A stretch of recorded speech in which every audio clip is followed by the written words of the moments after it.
Assalamualaikum warahmatullahi wabarakatuh. Senang sekali saya Herlan Firmansyah.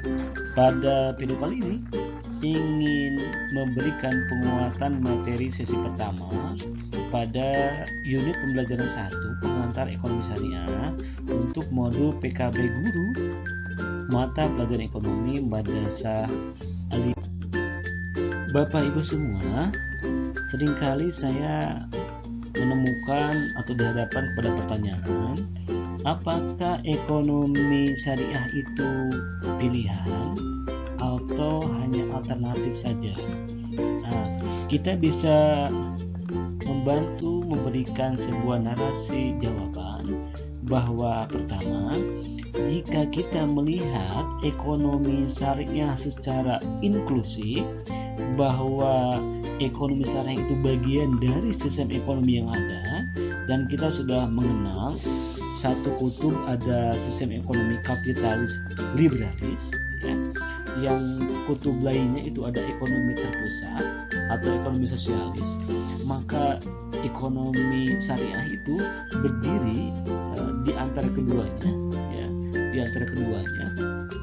Dengan demikian berarti sistem ekonomi syariah itu merupakan bagian integral dari sistem ekonomi yang ada, maka berarti kita melihat ekonomi syariah sebagai alternatif dari sistem ekonomi yang ada.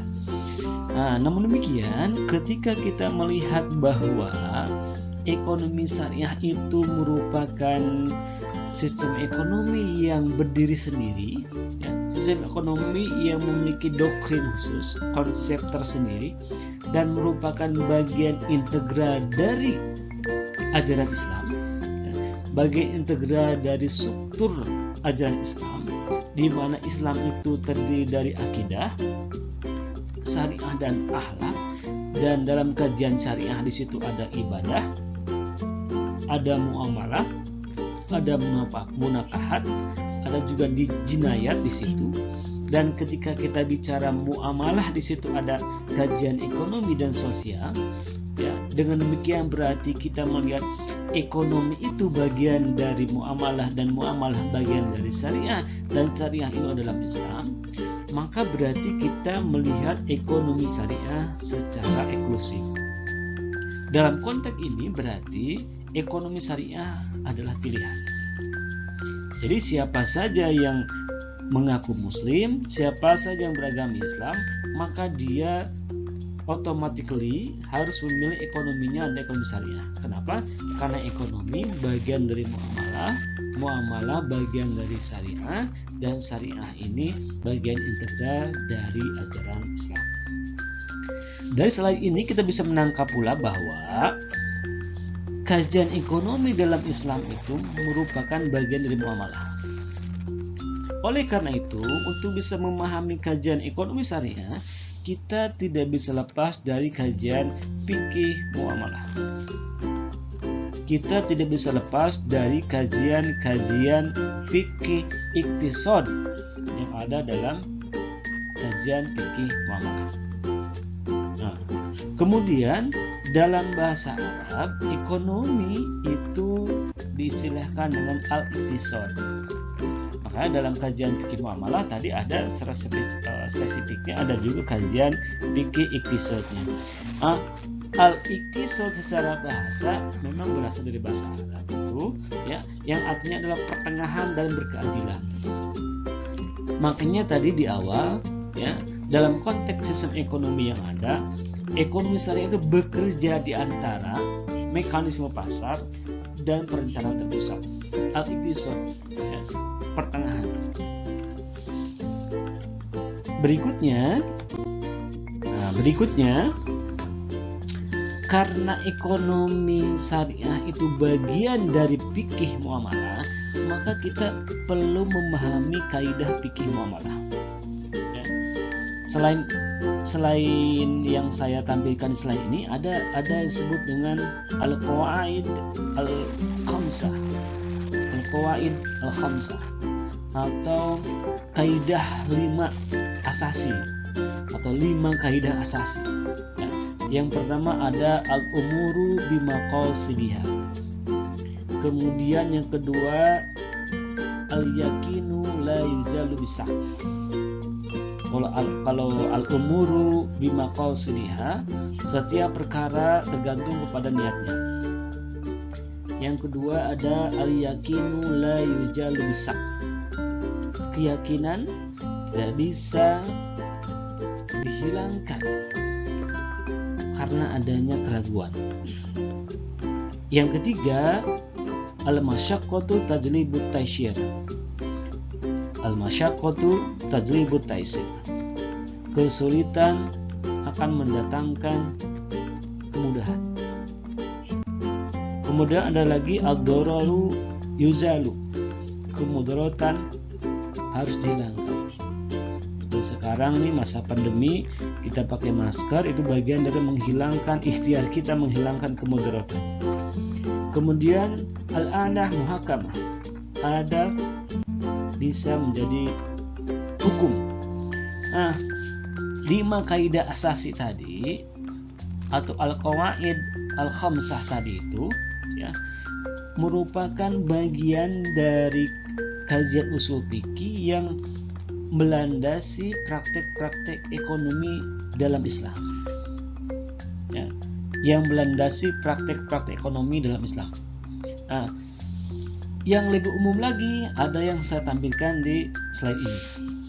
Ya, ada kaidah fikih muamalah yang bunyinya al-aslu fil muamalatil al-ibahah illa ayyadulla dalilun ala tahrimiha. Jadi pada dasarnya semua bentuk muamalah boleh dilakukan kecuali ada dalil yang mengharamkannya. Ini kaidah dasar di muamalah. Berbeda dengan di ibadah. Di ibadah itu al-aslu fil ibadah tahrim.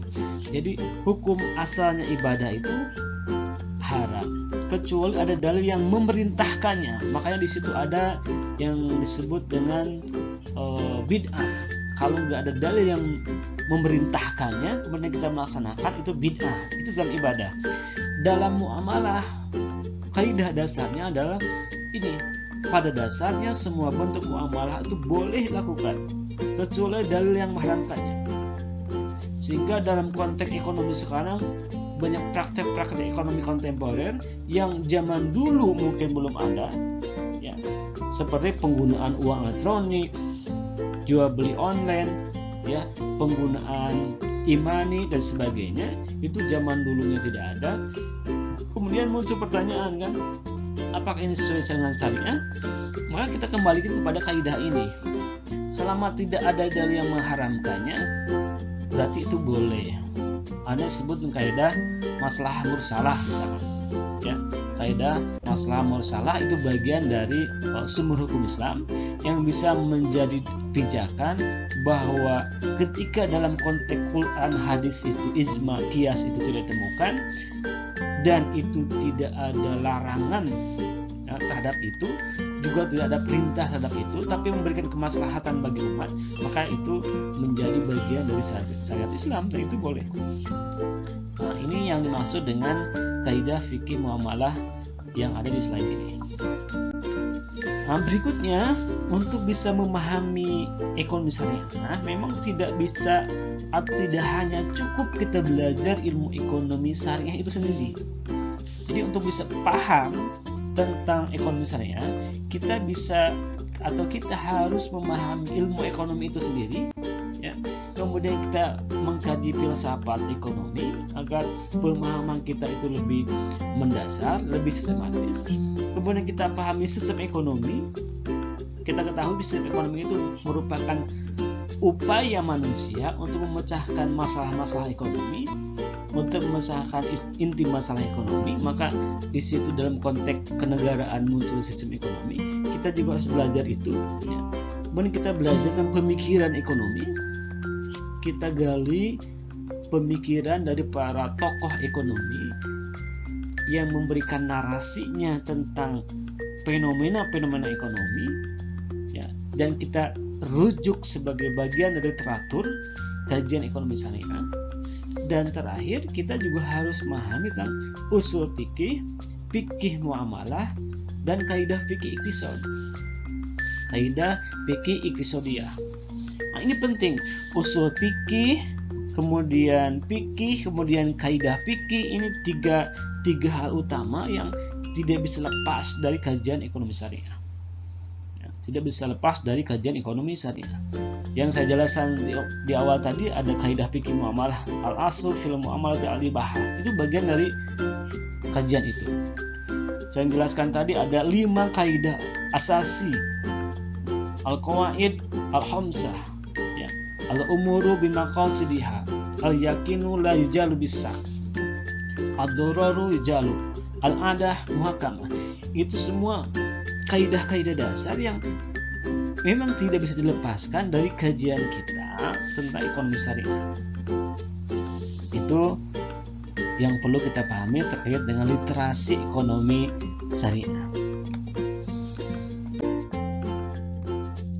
Kemudian terakhir, dalam konteks pembelajaran di madrasah, setelah kita melihat tadi narasi tentang literasi ekonomi syariah, tentang kaidah fikih muamalah, tentang kedudukan ekonomi dalam struktur ajaran Islam sebagai bagian dari muamalah, maka dalam pembelajaran di madrasah tentu proses mendelivery materi atau konten-konten ekonomi syariah kepada siswa di madrasah tidak bisa hanya dilakukan oleh guru ekonomi saja.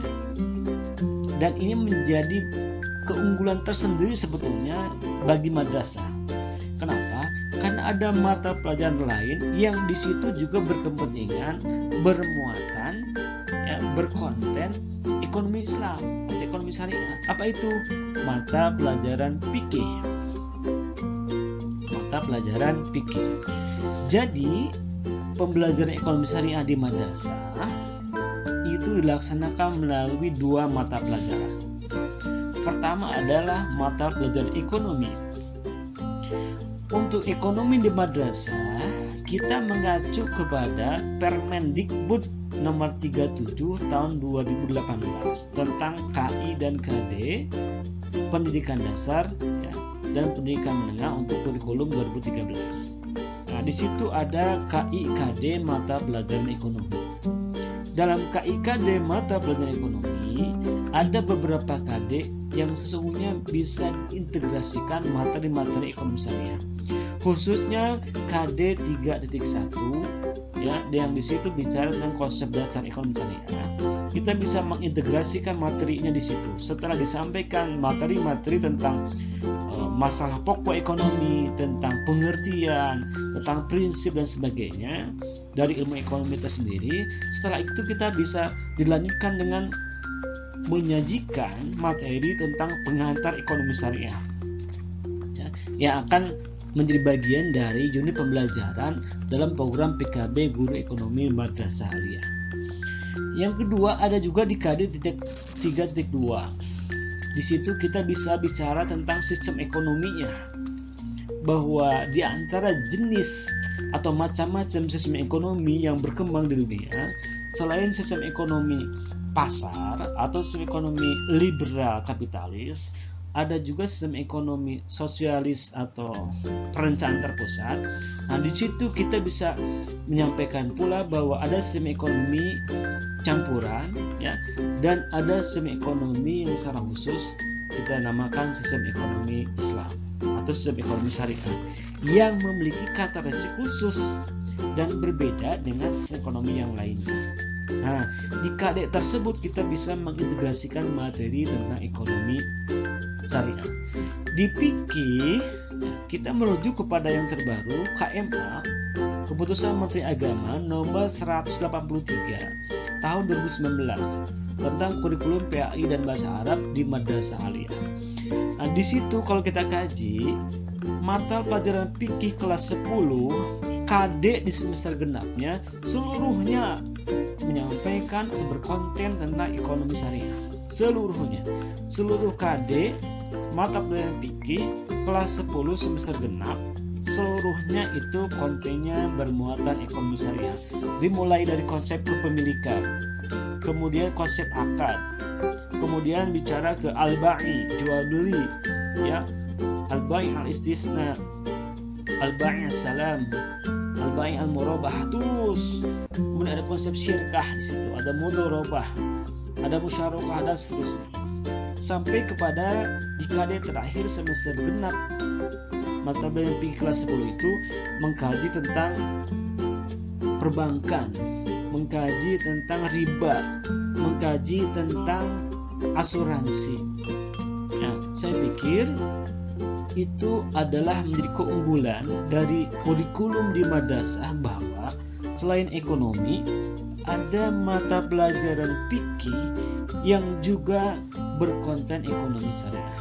Dan memang dalam menyampaikan ekonomi syariah, dalam menyampaikan pembelajaran ekonomi syariah di madrasah, di sekolah, tidak bisa hanya oleh guru ekonomi, tidak bisa hanya melalui mata pelajaran ekonomi, karena ada kajian-kajian hukumnya, ada kajian-kajian fikihnya, ada kajian-kajian usul fikih, fikih dan kaidah fikih, dan itu disampaikannya melalui mata pelajaran fikih. Nah, itu saya pikir sebagai penguatan pertama dari unit pembelajaran 1 pengantar ekonomi syariah, dan narasi yang saya sampaikan ini ada dalam modul PKB Guru Ekonomi Madrasah Aliyah pada unit pembelajaran pertama. Demikian yang saya sampaikan, mudah-mudahan bermanfaat. Wassalamualaikum warahmatullahi wabarakatuh.